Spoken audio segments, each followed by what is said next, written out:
George Miller from the legendary group The Irish Rovers joining us on the line. Hey, George. Good morning. How are you? I'm good. How are you? Good, thank you. Good. You know what? I always love talking with up-and-coming music acts, but it's so rare these days to find one that has been together for decades. I mean, you guys started back, was it the 60s or when? It was, we had first immigrated from Belfast to Toronto, and I met Jimmy Ferguson in the early 60s, and that's when we started the band straight as a weekend thing. And I remember the first booking was a folk club in Toronto, and we made $25, and we said, oh, we have it made. This is wonderful. So we kept going, and we said, we'll give it another year and see what happens. And after 46 years now, we're still saying, well, we'll give it one more year and see what happens. So, I mean, obviously there's a long history. That was just a very quick summary as to how it all started. But how did things progress then over the years? So that's how it started out. But then how did you all of a sudden hit the big time? Yes, it did start out that way. And what you have to do in the music business is you have to travel. You have to always be on the road, which we were for the first, I'd say the first 8 or 9 years. We would start through Canada, we would go down into California, and we'd go back through the United States and back up to Toronto. And in those days, it was all folk clubs. So every major city had a folk club, and you'd run into people like the Smothers Brothers and the Brothers Four and all of these great folk bands of the day. So that's how it all began for us, and it's a dedication that any young musician has to do. It's everybody wants to be the next, what do you call him, Justin Bieber or somebody like that, but it doesn't happen that easy. It's hard work. If it's rock and roll or country or Celtic, it doesn't matter. It's still hard work, and you have to persevere. And you also have to like each other. You have to like the music. You have to like each other, and it's like a marriage. It can be very hard sometimes. Now, that's something that I was going to say, that it really is like a marriage, because you have to have these secrets, right? You've got to keep it fresh and energetic over time. Yes, above all else, it doesn't matter if you've flown for 6 hours or driven a car for 3 or 4 hours. When you get onto the stage, those people who have paid to see you, they don't care if you have a headache or if you're tired or if your back is sore. They don't want to know that. All they want to do is hear your songs and have a good time for 2 hours. So you have to somewhere find that energy, and you have to keep doing it. If you're on tour for 28 days, which we normally are, usually there's about 24 shows in 28 days. Well, it doesn't matter if you're playing in Saskatoon or in New York, they're all the same. You still have to do the same show and give the people what they're paying to see, and that's what we try and do. Now, over the years of recording and playing, and maybe this is an impossible question, but can you pinpoint one highlight? Is there one defining moment in your career where you said, we're onto something here?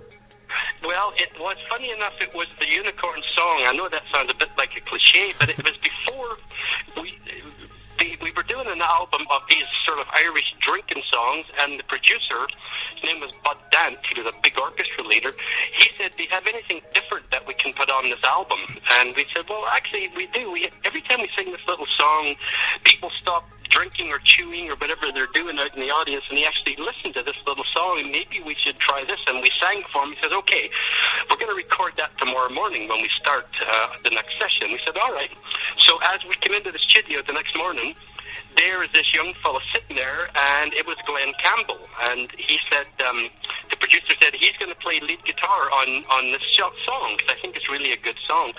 And after we recorded the song with Glenn Campbell playing that lead guitar, we knew we had something here. It was that was probably a defining moment. Now, there's not too many people, and maybe I'm just making this up too, but you really can't listen to a song and say, that's going to be a number one hit. And we didn't say that, but what we did say was there's something really special. When he added his little guitar, when he added that, it just changed the whole feeling of the song, and it made it really fresh. And so we thought there would be a chance with the song. We never dreamed it would sell like it did, but we thought, boy, if we ever have a chance to do anything, it might be this little song. So that was probably our defining moment. Mm-hmm. And so you're still touring, you've got a bunch of projects on the go. We've got to get back to the music, but George is going to stick around, because we're going to talk more about the Irish Rovers right after this. Today's best music with Jeremy Bradley. All right, George Miller from the Irish Rovers still joining us on the line. Now, you know what I think is really incredible about the group is that the music is timeless, of course. And I remember dancing to Wasn't That a Party when I was a kid. I'm 30 now. And then my 10-year-old cousins love the song and know all the words. I mean, that's got to be pretty cool to see. It is, And the other thing that is quite amazing too, and we'll be doing summer festival summer, and they'll yell out, "Sing Grandma Got Run Over by a Reindeer," and I say, "No, that's a Christmas song. I'm not going to sing it in July." So when they know your material and they sing along with it, it is a wonderful feeling, and that's what the music is all about. You do the music to try and get people to enjoy it, and if somebody takes one of your songs and sings it at a party or sings it in anywhere, well, that's how the music keeps going. That's the important part, is that somebody takes that song and likes it and does it. And it's also the same with the new bands, like for instance, the Great Big Sea. They're friends of ours. They're from Newfoundland originally, and they take our type of music and then they put more of a modern spin on it, and that's what sells it to the next generation. And that's why Celtic music seems to be, it keeps growing, because you get these young bands doing it, and they do it great. It's not the same way we do it, but it's still the same song, only modernized, updated to 2012 or wherever we are. Yeah, and I mean, for a lot of people, Christmas is a merry, merry time of year. See what I did there? Do you like that? Yes, that is very clever. Yes. But so yeah, I mean, that's also pretty cool too, to have such a recognizable Christmas song and you know, be known during the holidays as well. Because I mean, when we do our countdown to Christmas every December, that the song you just mentioned, "Grandma Got Run Over," that's a request every year, several times. We get it. It's one of those songs, you either like it or you hate it. There's no happy in between, and most of our songs are like that. They're just fun. They're not against anybody. They're not politically sparked. They're just fun songs. Like, Wasn't That a Party? When we first recorded that, Ontario and Massachusetts both tried to ban it because they said it was glorifying drinking. Well, we had a covering letter to them saying, if you listen to the words of the song, it doesn't glorify it. The man in the story ended up in jail for the weekend because of their big party. So I said that, and what it did, it basically tripled sales. So we thank them both very much for that. The songs that we sing are just fun songs, and like I say, there's no big heavy message. Just life is too bloody short. Go out and have a wee bit of fun. That's all we do with our music. Well, I know you're having a lot of fun, especially with on tour, and then with the projects that you've got on the go. So there's the album, DVD. What do you have on the go right now? Well, apart from the tour that's about to start that we're on now, it's we have another project in mind, and we're going to redo a lot of our older material. And for instance, people have always been requesting this little song we did 1,000 years ago called "The Little Biplane Evermore." So we're going to update that and redo it, and we're going to redo Mornington Ride and a couple of little children's songs that people want to hear, and we'll put it on sort of an iTunes rather than make a whole CD. We'll update about 4 or 5 songs and put them on our web page and all, and if people are interested, then they can go there and hear them. So we're going to be doing that. We're going to be redoing some of our older material because we're going to retire in about 2 years from the road.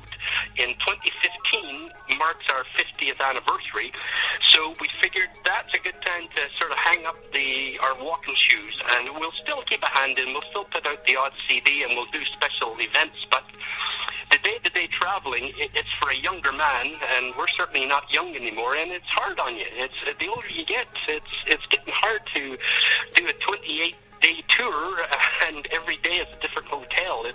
I know it sounds glamorous and fun, and it was when I was 16 and 17, but now that I'm, let's say, over 50, well, it's not quite so easy anymore. Right. Now, so with all that going on, you mentioned the band's website, so that's how we can keep track of everything that's on the go. So what is the website address? It's IrishRoversMusic.com. I believe that's what it is. I'm terrible with this stuff. I wait for my grandchildren to come over so they can teach me how to get on these different things and all, and how to send my email.